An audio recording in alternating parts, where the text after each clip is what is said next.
Today's lesson is going to be on Monte Carlo simulation. In the earlier classes, we have seen the what and why of simulation and also about event type or deterministic simulation, in which the parameters are known and constant.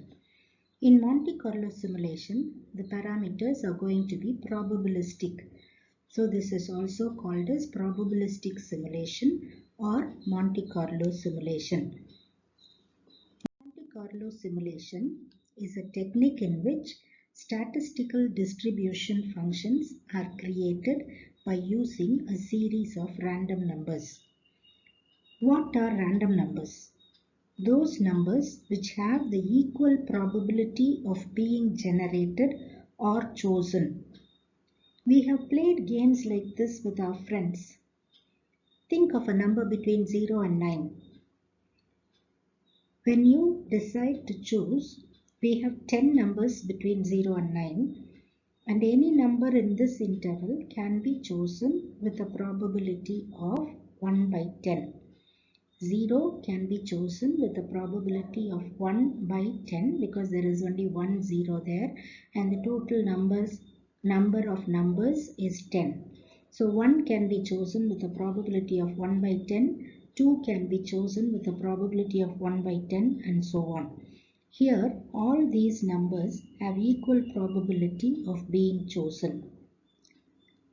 So, those numbers which have the equal probability of being generated or chosen are called random numbers. Steps involved in Monte Carlo simulation. Find the cumulative probabilities, assign random tags, simulate the data using the given random numbers, tabulate to determine the required information. An easier way to remember these steps is to remember the word FAST, F-A-S-T. Step 1, the first letter is F. Step 2, the first letter is A. Step 3, the first letter is S. And step 4, the first letter is T. So what are the steps involved in Monte Carlo simulation? Find the cumulative probabilities, assign random tags, simulate the data using the given random numbers, tabulate to determine the required information. Now we are going to see a problem in which we are going to apply all these 4 steps and solve it. This is about a bakery, Bright Bakery, which stocks a popular brand of cake. Previous experience indicates the daily demand as follows. Demand is 0 with a probability of 0.01. Demand for 10 cakes with a probability of 0.20. Demand for 20 cakes with a probability of 0.15. Demand for 30 cakes with a probability of 0.5. Demand for 40 cakes with a probability of 0.12. And demand for 50 cakes with a probability of 0.02. What is the meaning of this? Suppose if you consider 100 days and out of which only one day the demand is going to be for 0k. Similarly, 20 days out of 100 days the demand is going to be 10. 15 out of 100 days the demand is going to be 20, and so on.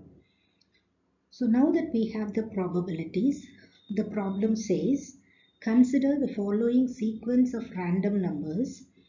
Using this sequence, simulate the demand for next 10 days. Find out the stock situation if the owner of the bakery decides to make 30 cakes every day. Also, estimate the daily average demand for cakes on the basis of simulated data. Step 1 and Step 2. We know the demand and the corresponding probability. So step 1 says find the cumulative probability. So we are going to find the cumulative probability. We know how to find the cumulative probability. First we consider the first probability 0.01, then we add it with 0.2, then we get 0.21, then we add it with 0.15 to get 0.36, then we add it with 0.5 to get 0.86, then we add this with 0.12 to get 0.98, and we add it with 0.02 to get 1.00. So hope you are clear about this finding the cumulative probability. The next step says assign random tags. What do you mean by assigning random tags? That's what I have given here. Consider 100 random numbers from 00 to 99. According to the probabilities given, assign the random numbers to the respective events. If probability is 0.01, the first 1% of the random numbers is assigned to this.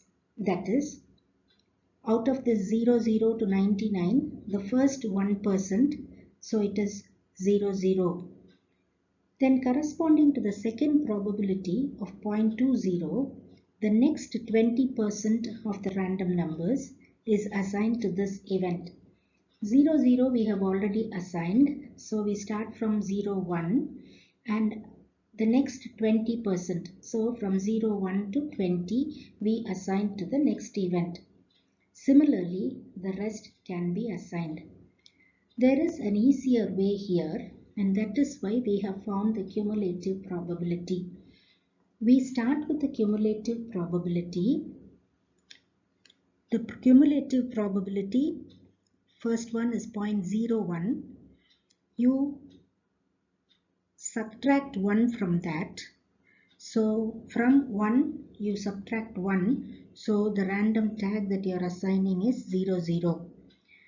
Then you start with the next random number. So you start with 01 and then you go up to the cumulative probability is 0.21, 21. So 1 less than that is 20. So you go up to 20. So 01 to 20 you assign to the next event. Then because you have assigned up to 20, you start with the next number 21 and the cumulative probability is 36. So 1 less than that is 35. So 21 to 35 interval you assign to the third event. So 35 till 35 we have assigned. So we are moving on to the next number 36 and from there the cumulative probability is 86. 1 less than that is 85. So from 36 to 85 we assign to the next event. Similarly 86 to 97 to the next event and 98 to 99 is the next event. So this is how we assign the random tags. Now we move on to the third step and the fourth step. Step 3 says you simulate the demand and step 4 says you tabulate and find the required information. So how to simulate? For simulation we use the random numbers given. So in the previous problem we see that the random numbers are given like this: 48, 78, 19, 51, 56, 77, 15, 14, 68 and 9. Now using these random numbers you are going to simulate the demand. For using these random numbers, how are you going to use these random numbers? This random number 48 comes in which interval?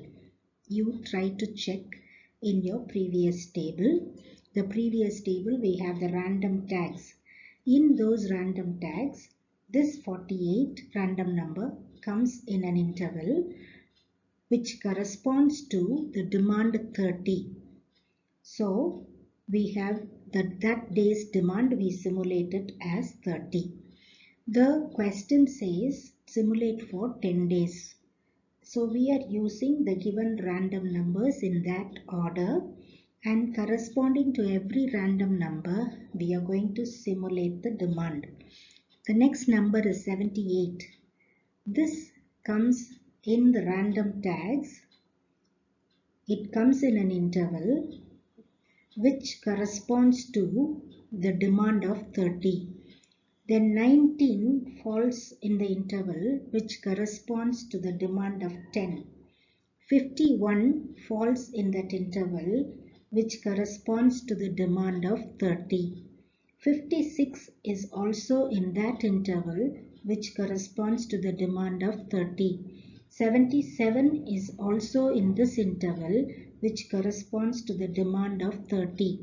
15 also is in the interval which corresponds to the demand of 10, and similarly for 14 it is the demand is 10, for 68 the demand is 30, for 9 the demand is 10. So this is what we mean by simulating the demand. We assign the random tags and then use the random numbers given in the question to find out the corresponding demand using the random numbers and the random tags. So you select the random number, and in the random tag you see in which interval that particular random number is coming, and then take the corresponding demand as the demand for that day. So now that we have simulated the demand for all the 10 days, we add it together. The total we get it as 220, and the average demand. What do you mean by the average demand? For 10 days the total demand is 210. So per day demand is going to be 220 divided by 10 and 22. So in that problem we have a question, find out the average demand. So average demand is 22 cakes. That is your answer. And the problem also has another question. What about the stock situation? So when the demand is 30, the question says, find out the stock situation if the owner wants to make 30 cakes per day. Owner wants to bake 30 cakes per day. What will be the stock situation? So if he bakes 30 cakes and the demand is 30 on that day, so you will not have anything in your hand, everything will be sold. So stock situation is 0. The next day demand is 30, you produce 30, so the stock situation is 0. The next day, the third day, you produce 30, but the demand is only for 10, so you have 20 in your hand. The fourth day, you produce 30, right? So the total is 30 plus the previous day's 20, you have 50 in your hands. But on that day's demand is 30, so 50 minus 30, we have 20 in your hands. Similarly, for the next day and the next day, you produce 30, you sell 30, but still you have 20 in your hands. That's the stock situation. Then on the 7th day, you produce 30, but the demand is only for 10, so you are left with 20 in your hands, and the previous day's stock is also there 20, so total is 40. Similarly, the rest follows. So the 8th day you have 60 cakes on your hand, 9th day you have 60 cakes on your hand, and on the 10th day you have 80 cakes on your hand. So this is what is the answer to that problem, which says find out the stock situation every day. You are simulating the demand for each day for 10 days, finding the average demand, and then also the stock situation every day. Now we go to problem 2. A confectioner sells confectionery items. Past data of demand per week in 100 kilograms with frequency is given below. Demand per week is 0, 5, 10, 15, 20 and 25. Frequency is 2, 11, 8, 21, 5 and 3. Using the following sequence of random numbers, generate the demand for the next 10 weeks. Also, find the average demand per week. Now, what is the difference between the previous problem and in this problem? Previous problem, we had the probabilities given, But in this problem, we have the frequencies given. The frequencies, so you have to first find the probability from the frequency given and then find the cumulative probability, assign random tag, and then proceed to simulation. Now, how do you find the probability from the frequency? You add all the frequencies. What is the meaning of frequency? When you add all this, 2 plus 11 plus 8 plus 21 plus 5 plus 3, you get 50. So when they consider 50 days, out of those 50 days, for 2 days the demand is 0. Out of 50 days, for 11 days the demand is 5 and so on. So how to find the probability? Frequency is given. Probability is 2 by 50, 11 by 50, 8 by 50, 21 by 50, 5 by 50 and 3 by 50. Probability is that 2 by 50 is 0.04, 11 by 50 is 0.22, 8 by 50 is 0.16, 21 by 50 is 0.42, 5 by 50 is 0.1 and 3 by 50 is 0.06. So now this problem becomes similar to the previous one. You have the demand as 0, 5, 10, 15, 20 and 25. You have the probability as 0.04, 0.22, 0.16, 0.42, 0.10 and 0.06. Now find the cumulative probability as usual and then assign the random tag. When you find the cumulative probability 0.04, 0.26, 0.42, 0.84, 0.94 and 1. So how to assign the random tag? You are considering 00 to 99. So you start with 00 and the cumulative probability is 4.04. So 1 less than that is 0.03. So 00 to 03, we assign that interval to the first event. Then because you have assigned up to 0.03, the next number is 04. 2, the cumulative probability is 26. 1 less than that is 25. So 04 to 25 you assign to the next event. Then 26 to 41, 42 to 83, 84 to 93, 94 to 99. This is what we have. We have assigned, we have found the probabilities, we have found the cumulative probabilities, we have assigned the random tag. And this you can have it as an exercise. Try simulating the demand for 10 weeks using the random numbers given in the question and find the average demand. Summary. Find the probabilities of the events if not given. Find the cumulative probabilities. Assign random tags. Simulate the data. Form the table as per the requirement. Calculate and find the required information. Thank you for watching. Contact me for further clarifications. We'll continue in the next class with the application of simulation to queuing problems and inventory problems. Application of Monte Carlo simulation to queuing and inventory problems. Thank you.